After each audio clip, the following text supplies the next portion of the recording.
얼마 전 한 신문사가 주최한 세월호 참사 에세이 공모전에서 선정된 글을 묶은 책이 출간됐습니다.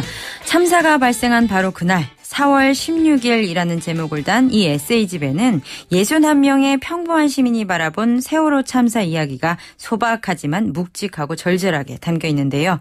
이분들 어떤 생각으로 글을 쓰고 공모전에 참여하게 된 걸까요?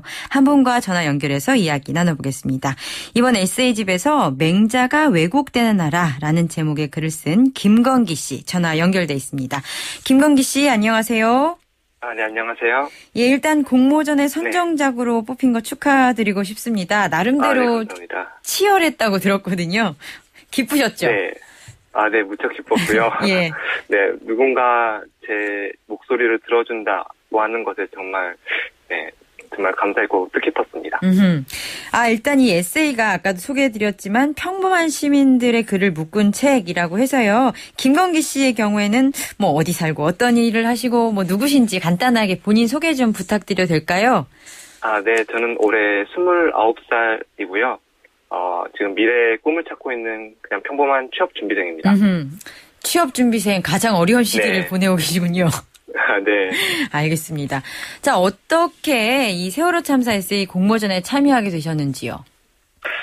이 세월호 참사를 보면서 그냥 내가 겪고 있는 세월호는 또 없을까라는 그런 고민에서 이어졌고요. 내가 겪는 세월호 참사는 없을까? 네. 제 주변에 제가 겪고 있는 세월호 참사는 없을까라는 생각을 하게 됐고, 네. 제가 경험했던 내용 중에서 사립학교 채용 과정이 있었어요. 예.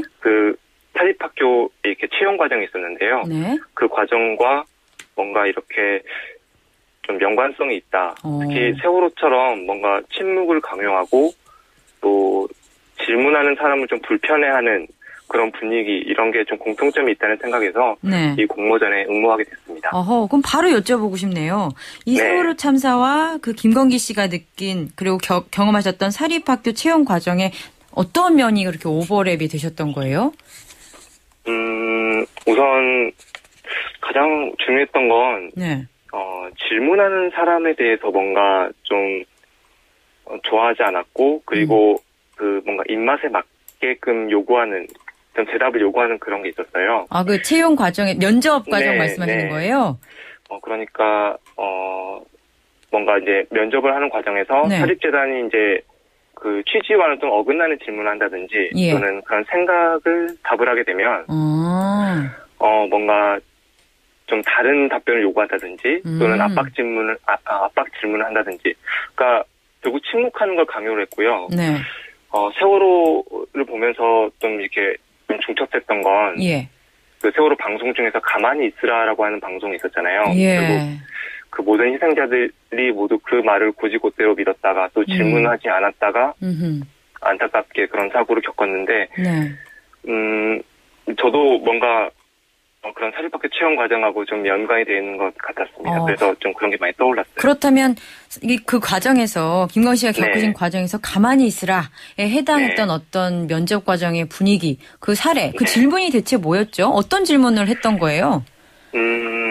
보통 이제 질문이 제가 겪은 이제 특성 때문이기도 하지만 보통 질문이 이제 좀 길게 이어지거든요. 보통 첫 번째는 교사이기 때문에 어떤 교사로서의 자질을 많이 물어봅니다. 그래서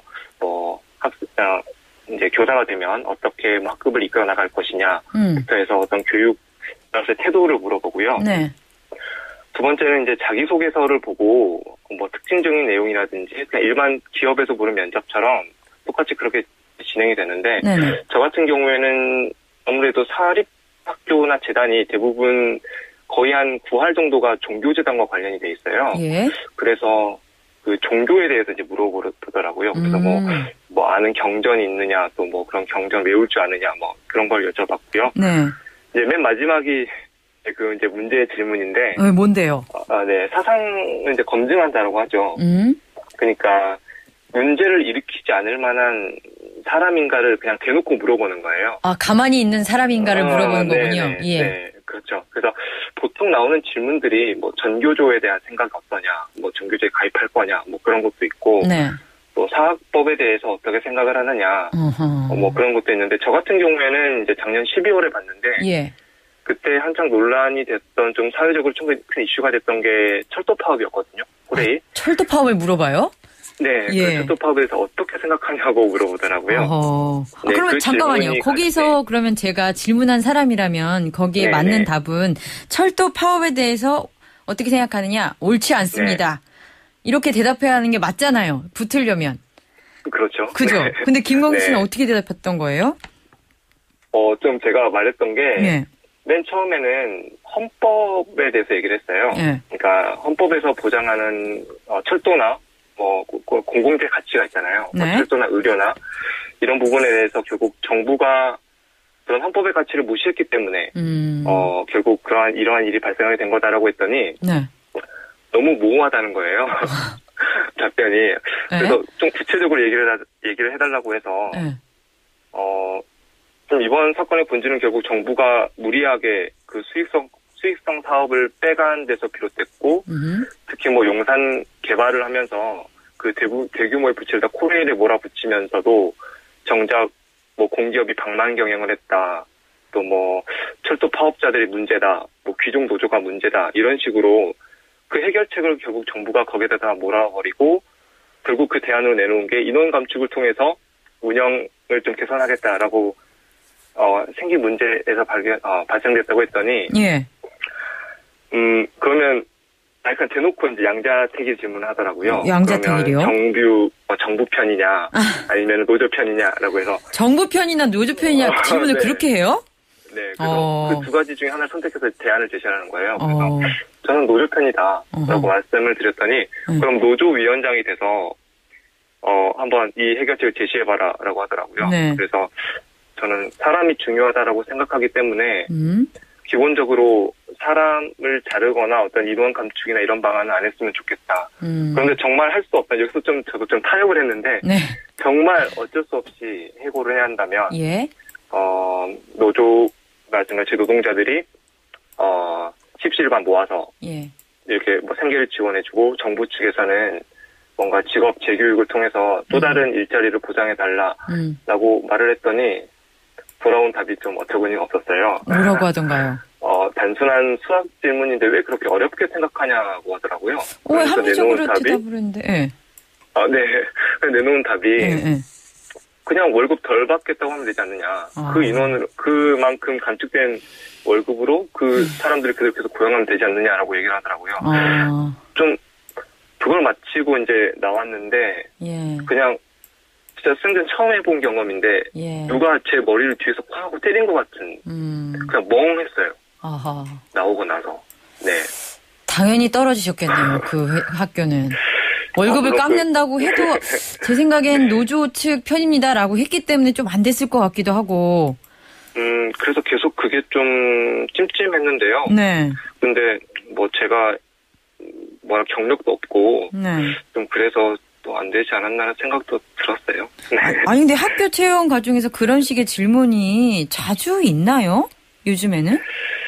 엄연한 현실이고요. 저도 그동안 뭐 이야기로만 들었었고, 또 선배들한테 이야기로만 들었었고, 뭐 채용 사이트나 이런 그 수험생들 카페가 있어요. 인터넷 카페.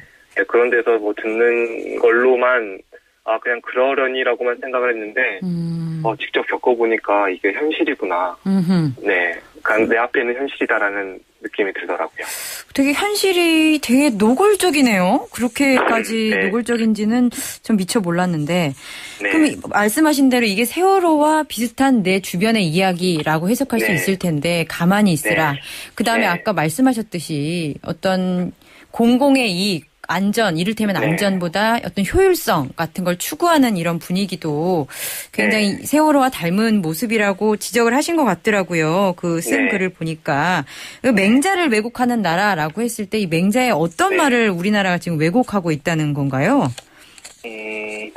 제가 이 글을 쓰면서 착안했던 게 그 맹자가 했던 말 중에서 항산이 있어야 항심이 있다. 아마 어디서 한번 다 들어보셨을 거예요. 뭐 경제신문에서도 많이 나오고.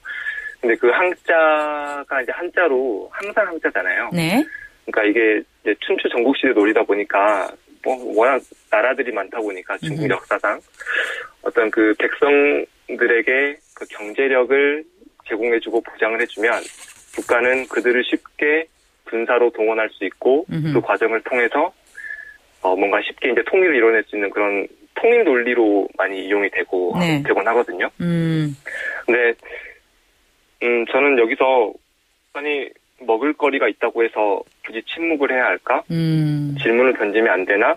라는 그런 문제의식을 갖게 됐고, 좀 이게 좀 라임이라고 하죠. 그러니까 글자를 좀 바꿨는데요. 항심을 항상 항자 마음 심자가 아니라 저항할 항자의 마음 심자로 바꿨어요. 그래서 제가 말하고자 했던 취지는 내가 직장을 갖게 되어도 뭔가 내게 항산이 주어져도 끊임없이 사회에 질문하는 그런 좀 좋게 말하면 저항심리, 나쁘게 말하면 저항심리, 그런 걸 좀 갖고 싶다라는 생각에서 맹자를 왜곡하는 나라라고. 그랬군요. 그러니까 일정한 생산이 있으면 마음이 변치 않는다라는 게 기본적인 항상과 항심의 그 논리인데 여기서 일정한 생산이 있더라도 나는 항상 눈을 뜨고 가만히 있지 않고 비판의식을 갖고 살겠다 이 말씀이시죠? 네네. 아 그렇군요. 그런데요. 그렇게 멋진 그 비판의식을 가지신 지금 김광희 씨가 7년 동안 임용고시 준비하셨는데 결국 포기하셨다고 얘기를 들었거든요. 아, 네네. 왜요? 좀 제가 모르지 못한 것도 있는데, 뭔가 구조를 바꾸지 않으면, 내가 이렇게 계속 아등바등 해도 결국 행복하지 않을 거라는 생각이 들었어요. 그러니까 좀, 한간에 좀 이런 얘기들이 많이 있거든요. 폄훼한 건 아니지만, 그 국가 임용시험 같은 경우는 이제 국가가 주관을 하잖아요. 그런데 돈 없는 학생들만 결국 보는 시험이라고 하는 좀 슬프지만 우픈 얘기가 있어요. 돈 없는 사람들만 시험을 본다? 네. 물론 양심적인 사립학교들도 되게 많은데요. 보통 그냥 좀 돈 많고 환경 좋은 빽 있는 이런 학생들은, 사범대 학생들은 돈을 이용해서 어떻게든 사립학교를 가려고 합니다. 물론 정말 좋은 사립학교들도 많지만 공개적으로 돈을 요구하는 사립들도 많아요. 그러다 보니까 결국 돈 없는 학생들만 국가시험으로 몰리는 거죠.